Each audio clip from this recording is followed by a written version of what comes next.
Hey, everybody. Welcome to another edition of Blue Collar Sports Talk, July the 20th edition.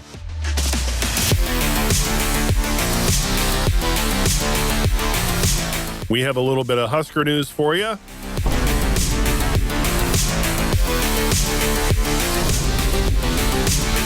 And then we'll discuss some top QBs from years past and whether or not we think they would work in today's NFL pass-happy system.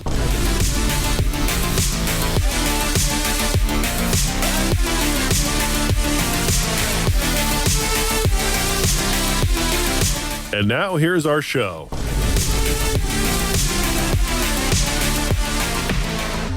Hey, everybody. Welcome to another edition of Blue Collar Sports Talk. Daryl here along with James. Good morning. I'm going to kick it off with a quote from Bill Walsh. People thrive on positive reinforcement. They can take only a certain amount of criticism, and you may lose them altogether if you criticize them in a personal way.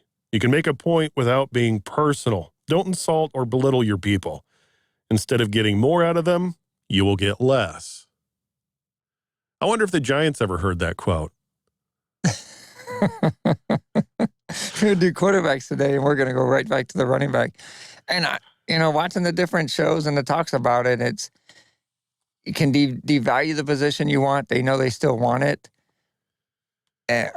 It's not fair to them at all, but right now you have to be the hybrid. You got to be the Cordell Pattersons, the Deebo Samuels, Christian McCaffreys.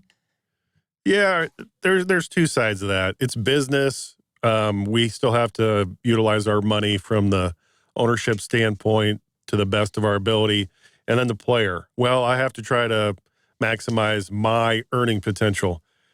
But to me, I don't understand using leverage of sitting out a whole year to gain leverage because you lose out on millions if you do that. And we're again going back to the Saquon Barkley thing with the Giants because it looks like they're going to butt heads for the foreseeable future. And he's not the only one. The leading rusher from last year, Jacobs from the Raiders, didn't get his deal.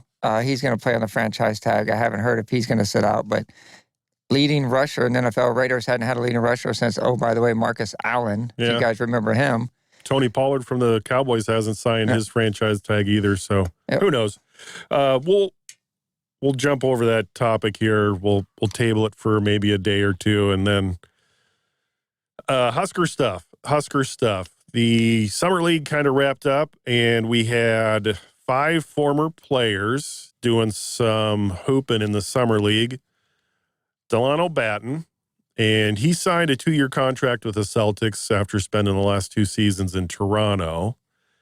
And he missed the first 2 Celtics games in the Summer League with a little bit of an injury, but still managed to average 15 points, 6 rebounds, and 4 assists per game. And then his teammate on the Celtics was Sam Greisel. So he saw limited playing time. He did. Yeah. He did. He only averaged 3 points, 3 rebounds, and an assist.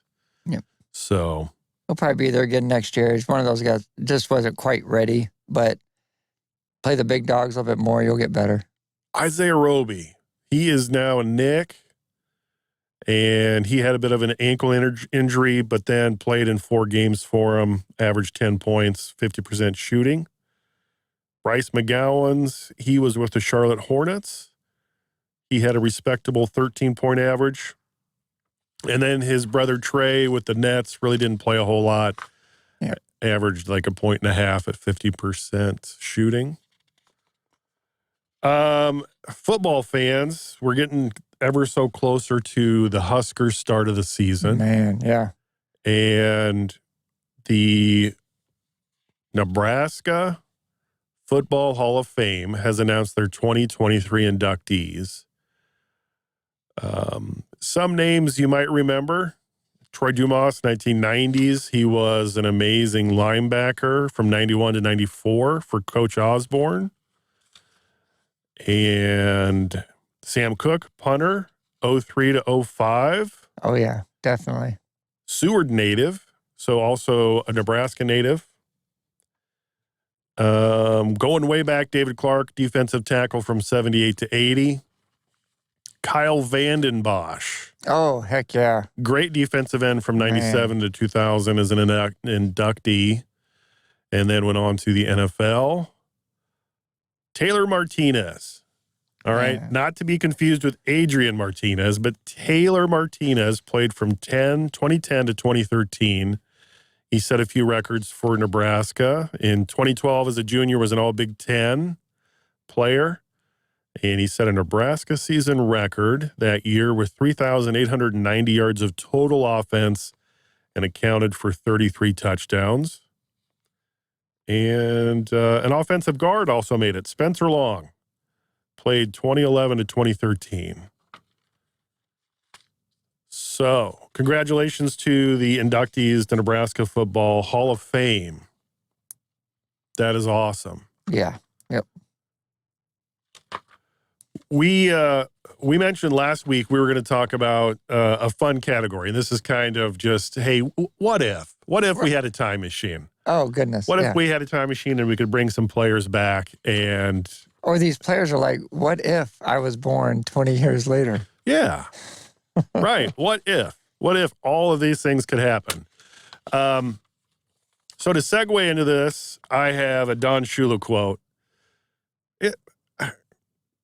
Sure, luck means a lot in football. Not having a good quarterback is bad luck. Yeah. And kind of going back to what we're talking about with the money and the salary cap, the quarterbacks are getting darn near 25, 30% of just the cap itself in their contract. And that lives obviously just 70% for the rest of the team, by the way, not just a few positions, the rest of the team. And the receivers are starting to get that running back money that we saw in the 90s and early 2000s. Excuse me. And that's where we're at now. We got these quarterbacks that played in the 80s and 90s and early 2000s where it was still, hey, we got to hand the ball off 25, 30 times. You know, Walter Payton, Emmitt Smith, I said his name earlier, Marcus Allen, Barry Sanders, those guys have got to get their touches. We got to keep the ball on the ground, blah, blah, blah, blah. And some of these quarterbacks, I think would play now would really thrive. And that was the main thing is like who, you know, from the past, obviously with Brady, Breeze, and Peyton, they kind of started it. So if you go back just a little bit, all the way back to 84, okay, first we'll go all the way back to 84. Dan Marino threw for 5,000 yards. It was like, oh my gosh, look what he did. Yes, he was amazing 1984. 5,000 yards wasn't touched again until 2008 by, Drew Brees. So then it was done by Drew Brees, and it was done by Tom Brady. You had 11 times, 2012, 2014, that it was 4,000 yards. 4,000 yards was kind of that, that was the, oh my gosh, he did it. 10 times in 09 to 11, 13 times in, I think, 2008, 2009. So, yeah, you get these guys so we're leaving those guys out. So we're not going to mention Breeze, Peyton, and Brady because they did have a taste of the throwing league. They pretty much is where we're at today is because of those quarterbacks, in my opinion. Yeah, it truly is. And since we started the show off talking Saquon Barkley, I'm not going to say either side is right. What's going forward is what's normal in this business when you have to discuss contracts. And what added a bigger splinter from Saquon's side is you gave Daniel Jones a $40 million contract over 4 years, $10 million plus. And Saquon thinks, well, without me, he doesn't have the passer rating because he doesn't have the ability to hand it off to somebody that's going to get him guaranteed yards like I do. So then his passer rating goes down, his completion rating goes down. But with me in there, I make him look like a better quarterback, but you're giving him the money and not me. So what we're going to talk about today is about quarterbacks who we feel from previous times would make it in this league's what I call a very pass-happy league. Very, yep. And I'm going to go way back. When James and I discussed this, it's like, well, how far back should we go? And we're like, well, I don't know, a decade, 20 years? And I started looking at some stats, and I went, I got to break the rules a little bit. I'm going to start off with Johnny Unitas, a man that was ahead of his time. The guy was born in 1933, but he threw for over 40,000 yards. And a non-passing. Right. And in some of the guys that I have here have barely got there, but he had 290 touchdowns over the span of a 17-year career. And his attempts, he attempted stuff that the majority of the people on our list 20 years later, did. Like 420 attempts, 3,000-yard seasons. We don't have quarterbacks now that have 3,400-yard seasons, and he had two of them. One in 67 and one in 63. So the guy was slinging it around. He had 32 touchdowns in 1959 through the air. So he was way ahead of his time. And he might be the one quarterback in modern NFL era who could thrive in today's game because he did put up those numbers. Without all those numbers, would we be where we're at today? Yeah, I mean, the only thing is other teams didn't catch on. They still stuck to the run, and, that's why Unitas won and other teams didn't, because I can imagine them having corners or even safeties ready for that attack, Yeah, and he made it work. And kind of like Marino in the 80s, he didn't have a great running back, and he threw. And obviously, we know when it came postseason, it didn't help because he's never got a ring, which didn't make sense to me because he was so hard to stop. And I just didn't get it because I was like, dude should at least had at least one Super Bowl. Very true. Okay, so Dan Marino has 420 touchdowns, and this is the one guy that we both have on our list. So I started my list with Johnny Unitas, and I'm not really going in any order of who I think is better or worse. I'm going to put them all in the same category that they're all great. So Dan Marino is amazing. 420 touchdowns, 61,000 career yards with a 59% completion rate.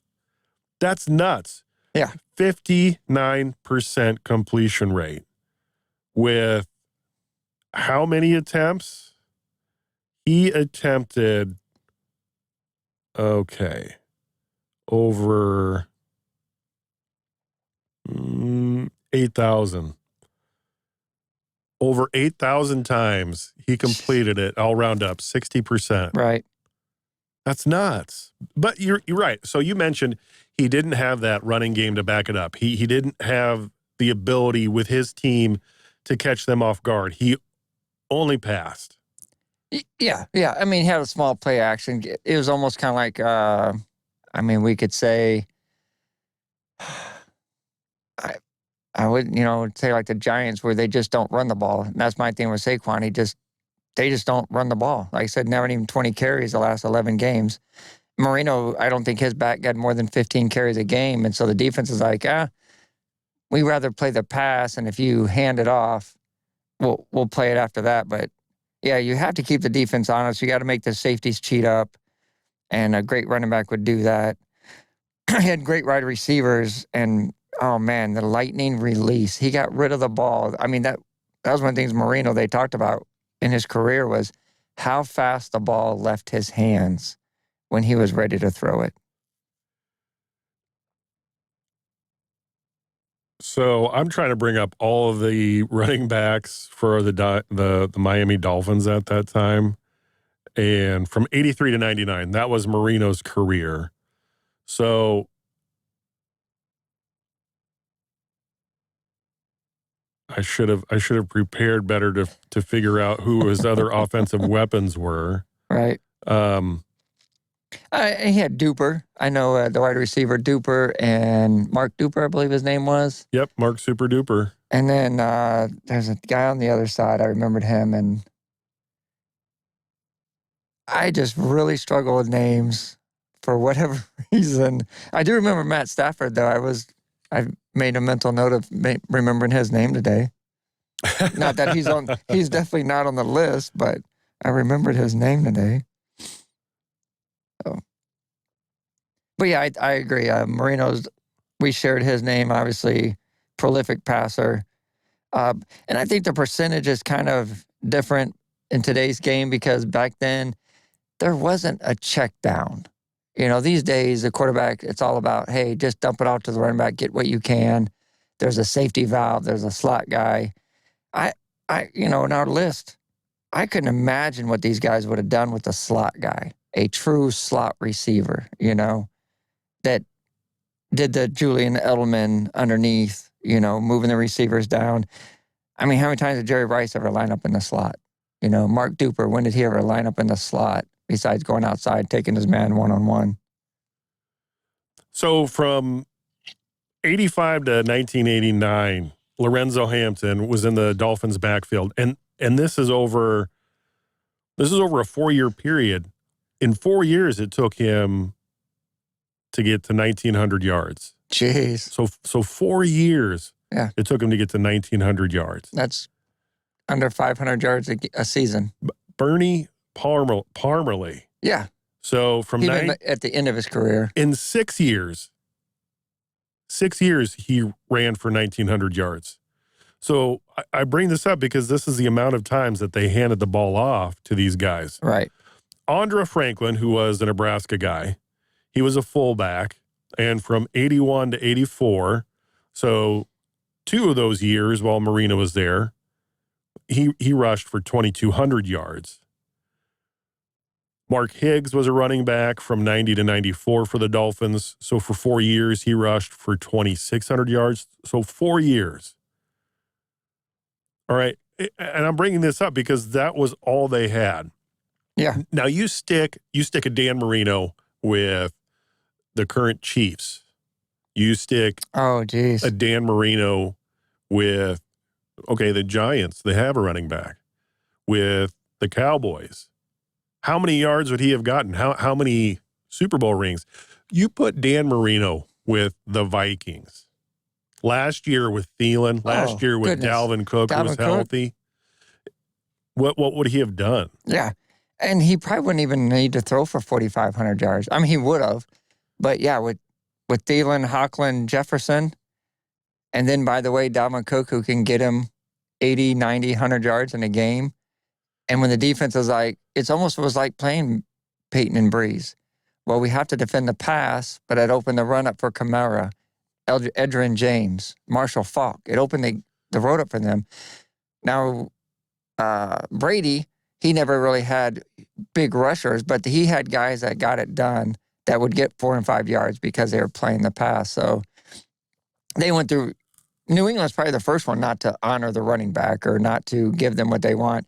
Anytime their contracts come out, they went to the next cheaper guy because they were going to throw the ball.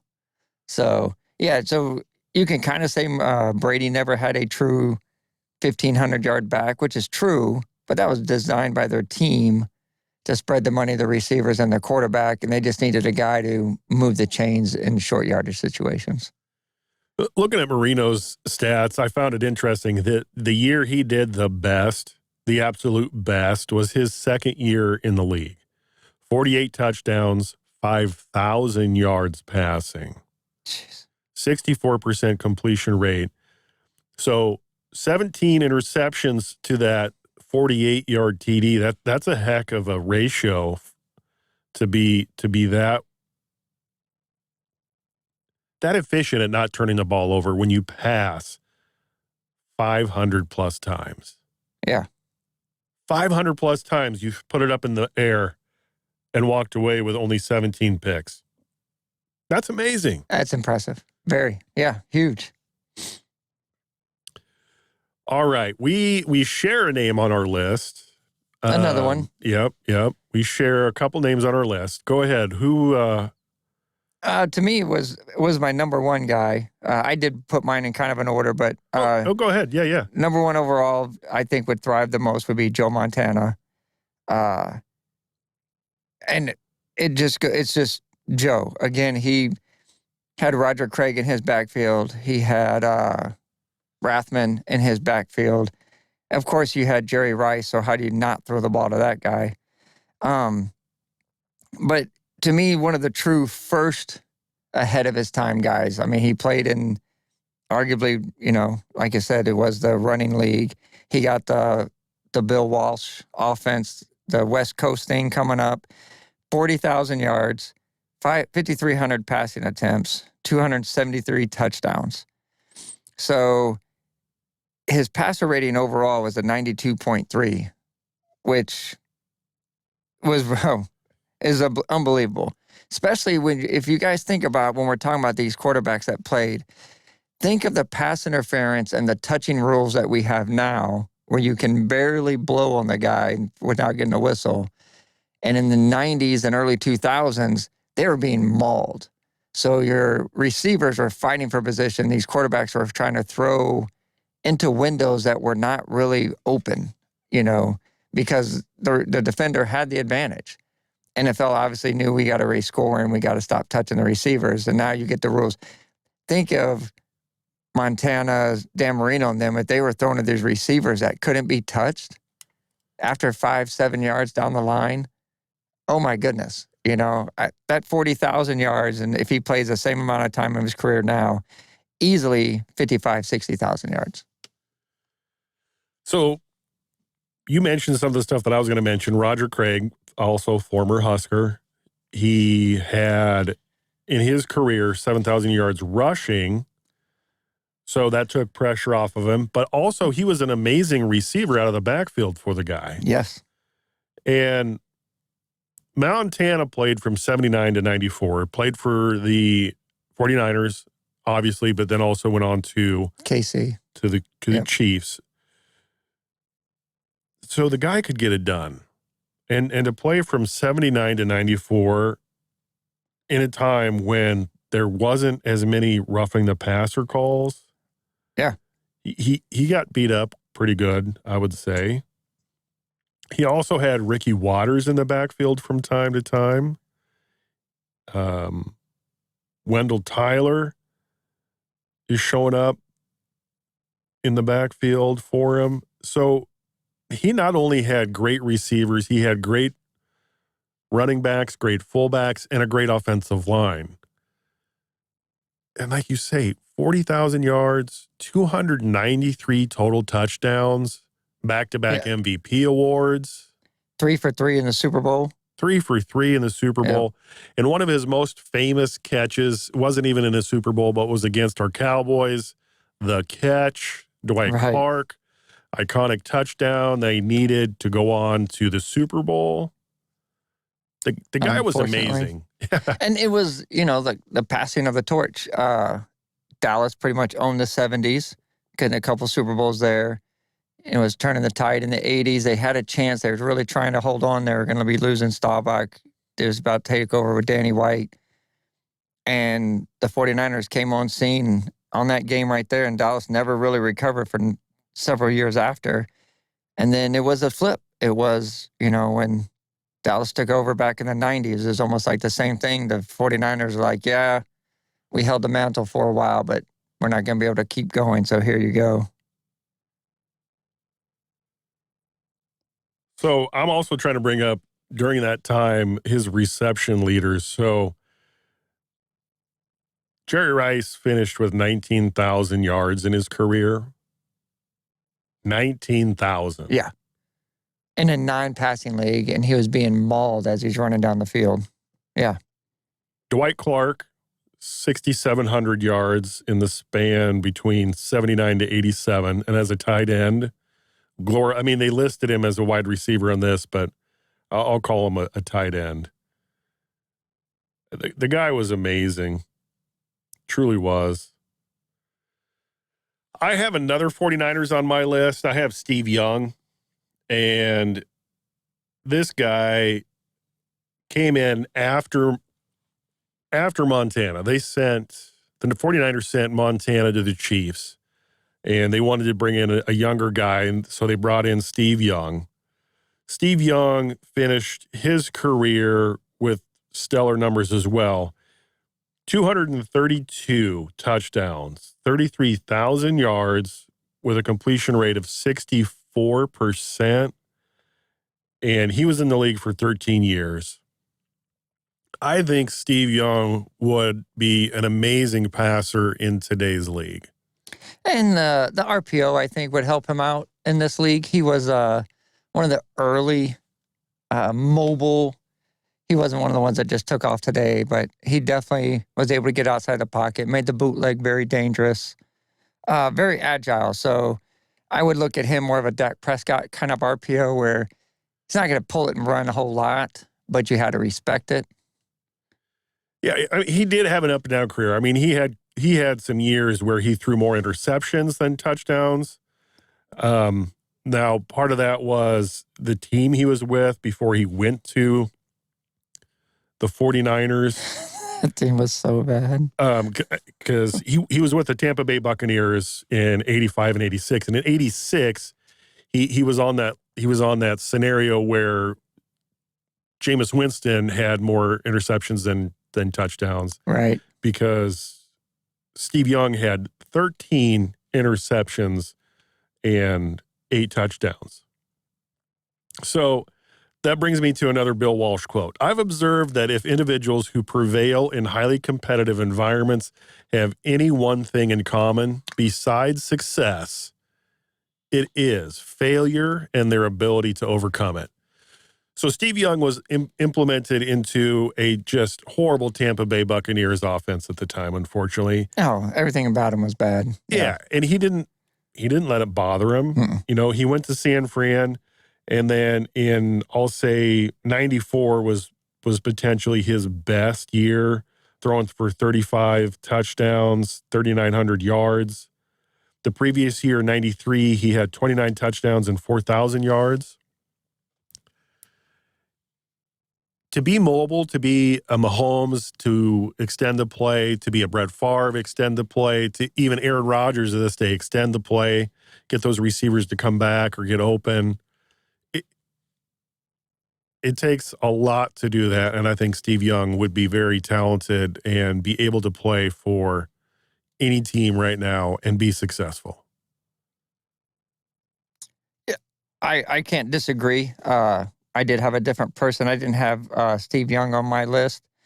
But yeah, you're right. Like I said, I think the RPO that they have these days, he just never really was that prolific passer to me. When I watched him play, wasn't really too. I mean, he obviously completed passes. But yes, I can't disagree. I think the way the offenses are run these days, I said, you got the Dak Prescott, even Josh Allen type style of play will win you a lot of games. Yeah, and the stat that jumped out to me was his years at Tampa Bay, although 2, really brought down his passer rating and his completion rating. For San Francisco, he was closer to 66% completion ratio. Yep. And it was that 53% at Tampa Bay that really brought it down to 64 overall. So, I understand, these are all what-if scenarios. Right. What if he was in the right system? What if he had the right coaches? What if he had the right receivers, and you're going up against the defense that doesn't pick up your receivers in the best way? Because any given day, all of these quarterbacks could be shut down by some shutdown corners, shutdown defensive backs. Yep. Yeah, and some people can throw that argument out there, and I would totally be on board with it. The corners that they went against in the 80s and 90s aren't on the level of some of these guys. You had Dion, because then you're like, well, who was next closest to Dion? And you have to think. But nowadays, you have, Revis Island. You have Diggs. You have the guy that just left the Rams. Jalen Ramsey. So you have numerous corners, probably one on each team that you can say is a 90% shutdown corner. And in the 80s and 90s, you didn't have those. Well, but of course not. There was a running league. So those guys weren't developed. Obviously, the corners had to be developed. So again, I still think these guys would thrive. And so the opposite of Steve Young, they battled all the time. I went with Troy Aikman. Yeah, Cowboy Homer, however you want to say it. The guy was 3 for 3 in Super Bowls. He had the best completion percentage in the Super Bowl. So if you're talking crunch time and in the main thing, When it counted the most, he completed the passes. His one thing where it's hard to tell with his numbers and compare him to these guys, the Montanas, Marinos, and Steve Young, he had Emmitt Smith. Oh, by the way, the leading rusher in the NFL. So he didn't get to throw the ball a whole lot. He's the opposite of Marino. Even Roger Craig wasn't averaging 95, 110 yards a game. He averaged about 60 yards a game. So Aikman had the disadvantage of, I didn't get to really throw. But when you talk to receivers, you talk to defenders in the league at that time, and even like now when they do the interviews, they said Aikman was a surgeon. He demanded the best. If the route said a 10-yard out, he told Michael Irvin, you better be a 10-yard out. I don't want it 11 and a half. I don't want it at 12, and I don't want it at 8. If it says for a 10-yard out, it better be a 10-yard out. And you would see them talk on the sideline or argue or whatever if a missed play or missed pass because they weren't where they're supposed to be. I think in today's offense, more receivers are better precision route runners because it's a passing league. If you give them the Isaac Bruces, if they even had Randy Moss and them, whatever, Troy with these receivers these days, I think would go nuts. He was not the most mobile. Nope, he'll probably be like a Carson Palmer, even a Ben Roethlisberger who won Super Bowls, wasn't very agile, wasn't going to run up the sideline, right? But you gave him the chance to throw that ball around, and I think Troy, before his back injuries, was amazing, especially in not turning the ball over either. That's funny you say that because looking at his stats, the guy was an amazing quarterback. I can't take any of that away from him. I can't. But looking at his stats in the mid 90s, so there were, and again, when you have Emmitt in the backfield, it does make your job so much easier. Oh, yeah. But he was surrounded by great players. So in 94, he threw for 13 touchdowns, 12 interceptions. In 95, he got better, 16 touchdowns, 7 interceptions. 96, 13 interceptions, 12 touchdowns. But again, he was able to still command the game. He was able to still win with doing that. So that gets back to that Don Shula quote, or not Don Shula quote, Bill Walsh, overcoming failure.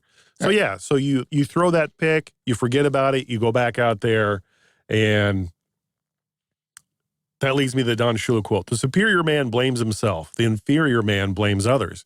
So he didn't blame his receivers when he threw picks. He's like, oh, I put in a bad spot. I wasn't paying attention, but he still won 3 Super Bowls. 3 for 3, yeah. And, that 96 is when he's starting the back injuries. Hard for him to come back, but you get him in that 92, 93, 90, up to 95 when they were winning the Super Bowls. And again, it come playoff time where it counts the most. He was a surgeon. I mean, when they got back there, yeah, everybody's worried about Emmitt. And then, oh, by the way, you have Troy dropping dimes. So 61% passer. Troy Aikman was great. Yeah. He truly was. Okay, so we've hit Dan Marino. We've hit Joe Montana. We hit Steve Young, Johnny Unitas, Troy Aikman. Yep. Who else do you have? Well, a passer in 2 different leagues that excelled upon excelling, 70,000 yards. That was a 7, by the way. Came to the NFL a little bit late, a little bit more in his prime. He got passed up, and I might only guess the reason they passed on this guy in the NFL was he wasn't your prototypical passer, even though he was an amazing passer. And of course, you guys know I'm talking about Warren Moon for the Houston Oilers. And yeah, he played some Minnesota, Seattle, and I think he finished in Kansas City. I don't even know how many he played for him, but he was at Kansas City, we'll say that. But as a Houston Oiler, you had the 3, I forget what they nicknamed those wide receivers. Washington had the 3 amigos. Houston Oilers had a nickname for their 3 wide receivers, Givens and them, I can't remember. But anyway, he was amazing when he came in there. He started 3,300 yards his first season. 90-91, his 2 biggest years, 4,600 yards, back-to-back seasons. 12 20 plus were 133 touchdowns, 23 touchdowns. Picks were up there, 13 and 21. But his running back, you kind of go back to the same thing, and was Lorenzo White. Not a great rusher. I mean, he had a decent 4-yard average. When Moon threw for those big yards years, he had a 4.2-yard average, right? Prior to those 2 big years of Warren Moon, he had a 3.7 and a 3.4. So right there shows you Moon coming to that team, stretching out the defense, opened it up more for Lorenzo White. The next 3 years, he had 4.2 and a 4.6-yard average. So obviously the passing game really opened that up for him. But Warren Moon, way ahead of his time. Again, with the RPO, if he was able to, like Steve Young. I mean, I think he was Steve Young, but better, I guess. He was faster, super strong arm. So, yeah, I think with the offenses today, this would be right up his alley. 20-plus year career with the Canadian, when you combine Canadian League and the NFL. The guy was phenomenal. Yeah, and sports medicine back then was not that good. No. The guy was money, and he could get it done. I have nothing but good things to say about Warren Moon. And he finished with 58% completion rate in the NFL. Just in the NFL, 49,000-plus yards, and in the Canadian League, 21-plus thousand yards. Right. The guy was phenomenal. Imagine, okay, so you get a chance to get Warren Moon, and you are a coach now. Oh, man. Who do you get around him? I mean, who do you go after to make sure that he is successful? Like who is free agents this year? DeAndre Hopkins. Whatever he's asking for, he's getting. If I don't already have a number 1 receiver, I'm still getting him 2 receivers. And I'm getting him a running back that is like a McCaffrey, a Deebo Samuels. I might be even trading for Cordell Patterson to bring him over to my team and put him in that thing. And the only thing he don't have a ring is because Houston's defense let him down numerous times. And it's that great connection. Tom Brady went out of his way to make sure that him and Randy Moss connected in New England when Randy Moss was available as a free agent. And they set the single-season touchdown record. Okay, Jerry Rice and Joe Montana. Right. All right. Dan Marino and Duper. All these guys had a connection with some of their great players. Yeah, so when do you draft Warren Moon, what receiver is in his first year, second year, or a rookie at that time also, or you have Warren Moon and the next year you got a receiver coming out? Obviously it depends on what year you come out, but you have Jefferson that kid came out, you just got him, Cincinnati's guy, Chase, if he was available when you're drafting Moon. Those are the guys, Burrows and Chase are going to be tied together for hopefully numerous years. I don't know how much long Kirk Cousins has in Minnesota, but him and Jefferson, obviously they got rid of Thielen. So him and Jefferson are going to have to make this connection if they want to win and move on. Brady and Gronk, after, the Randy Moss left, he fell in love with his tight ends. He had Hernandez, he had Gronk, and there's one other guy, but he knew that tight end was going to be his safety blanket, and he made Gronk a household name, for crying out loud. So, yeah, you're right. I think today's league, you get them with one guy, and then you have a compliment on the other side. And, man, Warren Moon's probably, what you said, 3,900 yards or 4,900 yards? Oh, he's easily pushing 55, 60 if he starts off with the NFL, and probably even has a ring maybe by then. Right. Drew Hill helped him look good. Drew Hill helped Warren Moon look good with the amount of passing yards that he gave that guy. Yep. And can't say enough good things about Warren Moon. Yeah. Really can't. The guy is phenomenal. Yeah. And again, like I said, with the RPO and getting to the outside, or just getting 8 or 9 yards up the field, he wasn't electric. He wasn't a speed demon. But again, he was a big guy to take down too. He wasn't a very, your smaller throwing guy, 6'3", 218 pounds. So, yeah. Career percentage, 58%, respectable, 291 touchdowns in the NFL, and very durable. He played, I was just looking at it. Through his first, 8, 9 seasons, I'm sorry, let's go all the way 13 seasons, it looks like he missed maybe 10 games.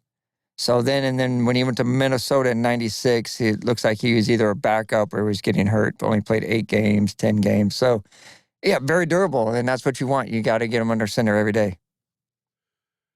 Another Bill Walsh quote: if you see a player who hate practice, their coach isn't doing a very good job. Now, James, you'd mentioned that Warren Moon hit 70,000 plus yards. He was a very, very stout player. He didn't miss games.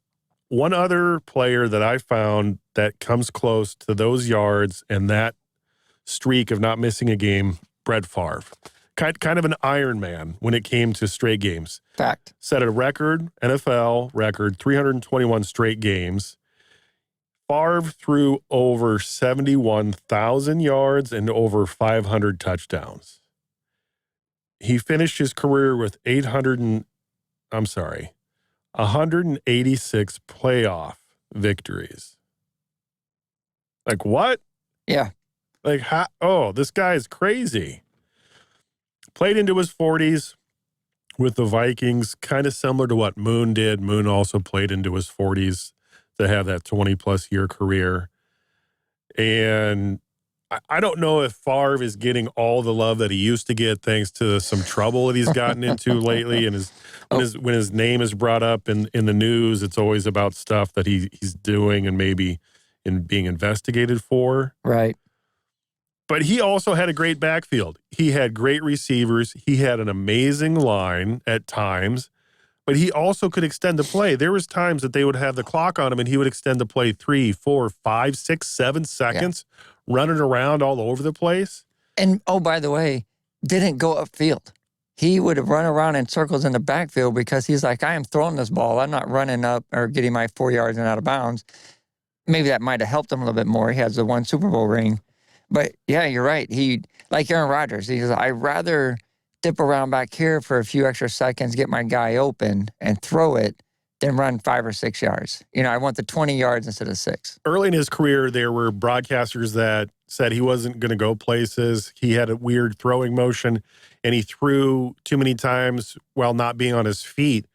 Well, Aaron Rodgers had discussed this in an interview years ago, and he said, I picked that one thing up from Brett Favre, and that was something that Brett Favre said gave him longevity, because if he planted his feet in the turf, that gave a defensive player the chance to take him out at the knees, break an ankle, hurt a knee.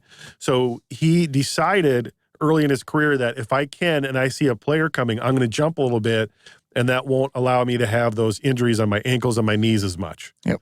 And it's weird, but the dude threw for 71,000 yards. 500 touchdowns with a 62% completion ratio. Yeah. He did throw a lot of picks. All right, a lot. In his career, it was over 300. So 300 picks to 500 plus touchdowns. That's a great ratio. We'll take it, right? Yeah. Yeah. And with the gunslinger, when that's what they called him, was that, he's a true gunslinger, is it's almost like, the lottery, you can't win if you don't play. Well, I can't complete this pass if I don't throw it, So, yeah, you got to try to thread needles, and again, back then, as the receivers were being grabbed and held and pulled, and it's not called. And that's why a lot of these percentages, I think, would be higher when the receiver or the defender's not allowed to hold on the receiver and pull him backwards and knock the ball down and all that good stuff. Yeah, I like Favre on this. Again, would he do the RPO? Would he pull it and go for the extra 5 or 6 yards? Or is he like Mahomes, where he's like, I really just want to throw the ball. I really don't want to run. But, yeah, I can't argue. The only thing I would say with Brett Favre is it would be the turnovers. Maybe they change with today's rules. But you got to kind of watch that, because pretty soon the coaches and them stop calling those plays for you. So some people know this, some people don't. He was drafted by the Falcons, and Jerry Glanville was their coach at the time. They looked at Brett Favre and went, hey, let's trade the guy. Yeah. Let's get him out of here. He's too small. Yeah. Yeah. So he just ad-libs too much. And he's probably like, the guy not on our list from the Rams, Kurt Warner.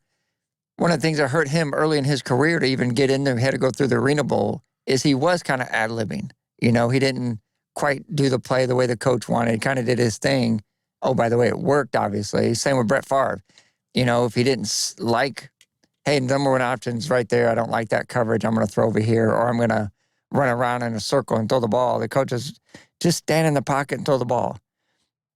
Those coaches back in, Jerry Glanville is a perfect example of old school coach. You just plant that foot and throw the ball when you're supposed to. I don't want to see none of this antics. Well, yeah, Green Bay said, we'll take him. And, oh, by the way, Atlanta didn't win nothing with Jerry. And obviously Brett Favre won a lot of games with Green Bay.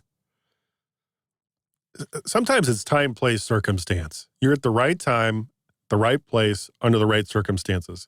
Imagine if Doug Flutie wouldn't have had that rainbow pass to win his bowl game, or to have that touchdown in the bowl game. He wouldn't have, he may not have gone on to have a good NFL career in a good draft position, because people would have been, oh, look at, he's tiny. Yeah. He can't do it. Right. That rainbow pass lives in infamy today. Right. So sometimes it's just, hey, you got to be at the right place at the right time.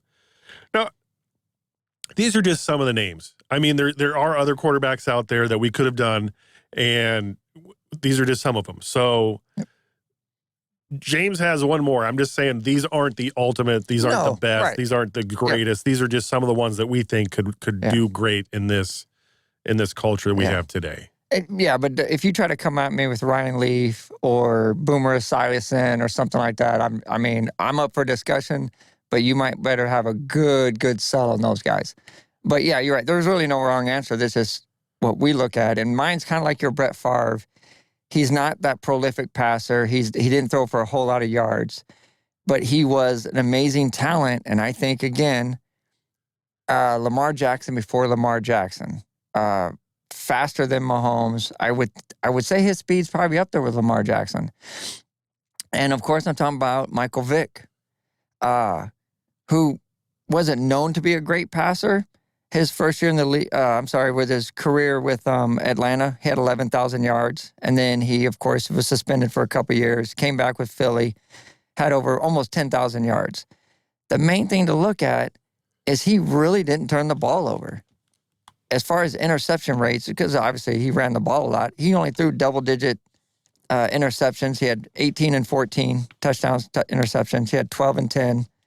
On the flip side, his first few years in Atlanta, 3, 8, and 3.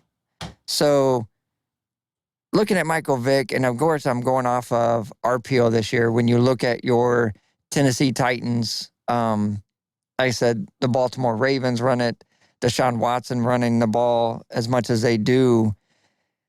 I love Michael Vick in today's football. I think he got better as a passer when he came back. His percentage got a lot better.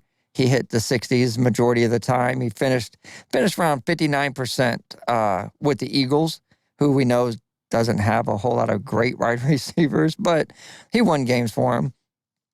But again, I totally think he was ahead of his time. He was one of those guys that in a non-passing league, he had to run for his life in Atlanta, and he learned early. 7-yard average running the ball as a quarterback, almost 150 yards a game. Just add that to 250 yards passing, 300 yards passing. You're getting 450, 500 yards offense on good days. And you put him on a team with decent defense, he keeps them rested.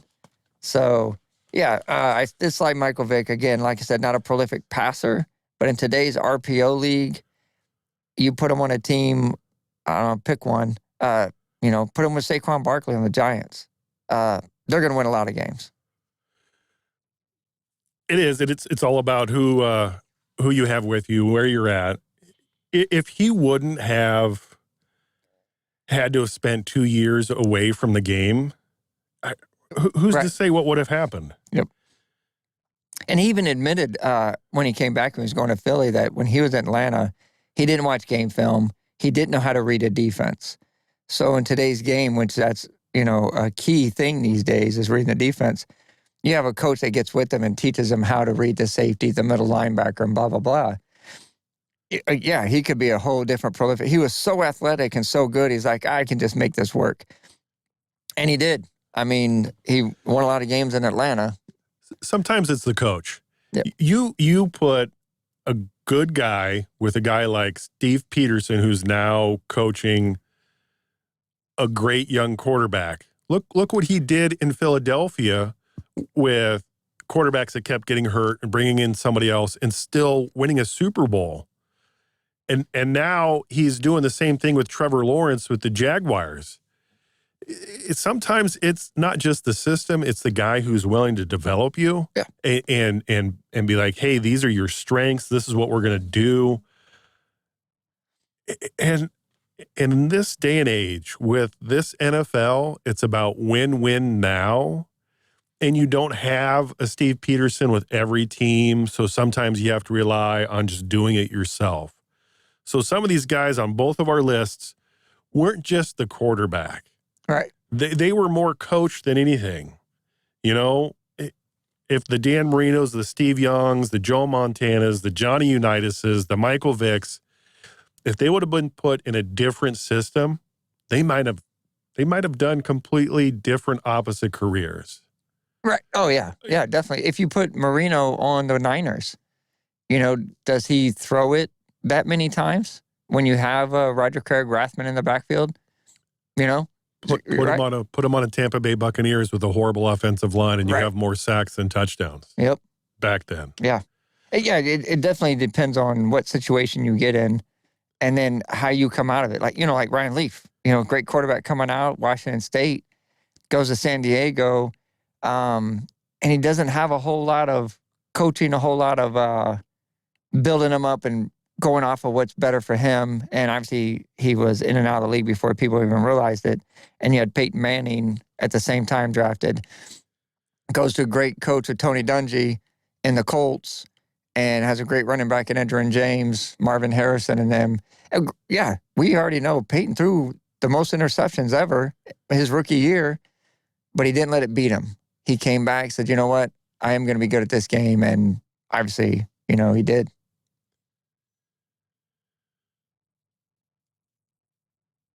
We have the NFL coming up in a number of weeks. We have college football coming up in a couple of weeks. Yeah, so the 18th, today's the 20th. The 18th, numerous teams started training camp. So between now and the Cowboy fans, July 25th is when Dallas starts. Between now and the 26th, all the teams will have started training camps. I said numerous, maybe by this Saturday. I think half the league already is at their training camps, starting it up. For those who don't know, though, like the Saquon Barkleys, if they did not sign their tag, they do not have to show up for practice. They don't lose money. They're not fined. Right. Yeah, they don't lose money until game time. So, and that's the main thing. So if you're under contract and you don't show up for training camp, you can get fined. But since he had that franchise tag, which he never signed, right. If he doesn't show up for a game, he loses salary. But the other side of that is if you sign a contract and then you don't show up, then you get fined by the organization. Because it's part of your contract to be there. Yeah, and he can't. Yep. So there's still time. He has said, maybe I will sit out. Maybe it'll come to that. He doesn't know. He hasn't actually said. Haven't heard very much at all from the Jacobs camp and the Raiders as far as he's going to sit out. As of now, Dalvin Cook has not signed. DeAndre Hopkins did sign. So we're just waiting to figure out where Cook's going to go. Hopkins went to, why can't I remember this? Titans. Thank you. To the Houston Titans. It was a surprise to me, I'm not going to lie. I think he'd go to more of a contender team, but if you want more money than a ring, that's where you go, I guess. Okay. So we'll add this in today's show. Who is your guess that's going to win the Super Bowl this year? Because DeAndre Hopkins thinks he has a decent enough chance to do it with the Tennessee Titans. Derrick Henry, No, I'm not. Right. This isn't my pick. Right. This isn't my pick. No. Right. Now that's, I'm sure, some PR work on his part. Yeah. For sticking up for his quarterback because he doesn't want to get signed and then be like, well, we're not going to win a Super Bowl. Right. You can't say that. No, you can't. Yeah, you have to go in there saying, yeah, I went here because I think we're going to win, blah, blah, blah. But when you look in the AFC, I mean, I'm not even going to be in his division. I'll just go outside his division. And you're looking up at the usuals, the Kansas Cities, the Cincinnatis, and the Buffalo Bills. All right, they're going to be there, right? Now you add in Lamar Jackson in Baltimore. If he's fully healthy, you got to get past them. You have to get past the Jacksonville Jaguars, who you talked about earlier with Trevor Lawrence. So, and that's in your division. So, no. As far as picking a Super Bowl, I'll wait a little bit. I want to see some of the training camps. But right now, on paper, it to me, it's Baltimore and Kansas City in the AFC. I really like the Bills. They just didn't do anything in the offseason to help me out pick them. I picked them last year. But again, they need another wide receiver besides Stephon Diggs. They need another big guy. Excuse me. If they would have got Adam Thielen or something, I would have been excited. Over the NFC, it's battle of the quarterbacks. Is Dak due? Of course, as a Cowboys fan, I hope so. I just haven't seen it. I don't think the Eagles are there. The NFC is pretty wide open. We'll have to see. I can't count out Detroit right now, the way they've played football last year. So let me get back on my Super Bowl pick. I haven't really kind of still locked it down to see who's going to be playing well. Let me get a couple preseason games, and I'll go back with you. Give me your top three that you think are in the mix. I mean, you kind of alluded to a couple. You said the usual suspects. The NFC, okay, you'll have Dallas Eagles. Obviously, they're going to be probably the two best teams in the East, more than likely overall. Detroit's going to be up there. And then out West, I don't like anyone out West to be scary. I don't think Geno's going to have a same year he had last year. I don't know who's quarterbacking for the 49ers as far as going to lead them. They'll be good. And then, of course, Arizona and the Rams are Arizona and the Rams. Like I said, the Rams lost a lot. I think they're going to do good, 9-10 wins. But like I said, the NFC, I think, is not with the leaving of Aaron Rodgers out of there, because I would have Green Bay picked. Dalvin Cook leaving Minnesota puts a hole there for me. So if Kirk Cousins and them find another running back or running game, and Cousins puts up the season he had last year, Detroit, watch out. It's going to be a battle. But there's your four. Minnesota, Detroit, Dallas, and Philly. Whoever comes out of those two divisions. I think the AFC did the most to stay as relevant and as competitive. So I'm going Chiefs, Bills, and the Bengals are my top three at the best chance of winning a Super Bowl going into this upcoming season. But you're 100% correct. We haven't had any games yet. We haven't had any stuff going on. Someone's going to, I'm not wishing this to happen, but someone's going to get hurt in training camp. People are going to get hurt in preseason. We don't like it. It just happens. And the reason I picked those from the AFC is because 49ers, great team, but they don't know who their quarterback's going to be. Right. Is Purdy going to come back? We don't know. Or when. Yeah. And the rest of it. Dak is great for Cowboys. Dak is good for Cowboys, but is he great? Still waiting, right? Yeah, the Jets are an unknown, complete unknown. They could be great. They could be just bonkersly bad. Green Bay could have a great season. They could be horrible. Mm-hmm. The Eagles. So who's your NFC? You said I'm gonna say the Eagles. The Eagles and the Jags, I think, are right there. Just NFC. Jags are AFC. So my bad. Okay, so Eagles. I'll say, even though the 49ers, who knows? So okay, Eagles, Niners, and Vikings. Minnesota? Okay. Yeah, I'm not very sold on the Vikings one. That's why I was like, Vikings. Yeah. But NFC is kind of wide open. So if Dak wants a year to get there, this is it. as far as a quarterback with experience playing against all these other guys with not so much, if you make it out of the East, you have a huge chance. Kick the door open and go through it. You truly do. You truly do. So next week we are going to look. Well, okay, so this week we looked at some of the best QBs that could make it. What do you want to do next week? We can do running backs and see. Maybe we'll have a little update on Jacobs and Cook and them as far as where they win or signing or not signing. So We'll see how overall that best, or who would be the best in today's system? Yeah, I can't say today's system because we just talked about how they're not going to run the ball. So yeah, we'll just do top 5 backs Overall best running backs. All right. Final thoughts. Yeah, so the British Open, or I'm sorry, the Open, my bad, starts today. So today, in 2014, the British Open had Rory McIlroy won, right? He went wire to wire, but he had to fight off Sergio and Ricky all the way to the end just by a couple strokes. The very next year, I found this super interesting. The very next year, that was in the Royal Liverpool. Then the next year, 2015, in St. Andrews, Zach Johnson wins it. But he had a 4-hole playoff with Mark Leishman and Luis Oosthuizen. So back-to-back years in the Open, 14 and 15, obviously several years ago, you had heart-pounding golf to the end. You had one that finished, and then you had another one that went 4 playoff holes, which is great. It's huge for golf. I don't know if you ever watched playoff holes. I can't say nail-biting, but it's edgy because a bad tee shot, and you're like, oh my gosh, is that guy out? And then he makes a heck of a shot onto the green. So, yeah, it was obviously not a lot going on. There was a lot of tennis still, a lot of golf. This day, Hank Aaron, I forget what year it was, hit his 755th. His last home run at Atlanta Stadium was on there. But most of the part, like I said, U.S. Open or British Open starting up today. Some pretty good matchups if you guys are going to watch that. And if not, Hard Knocks has got the Jets and a lot of training camps. So ESPN and NFL Network to be hooking them up.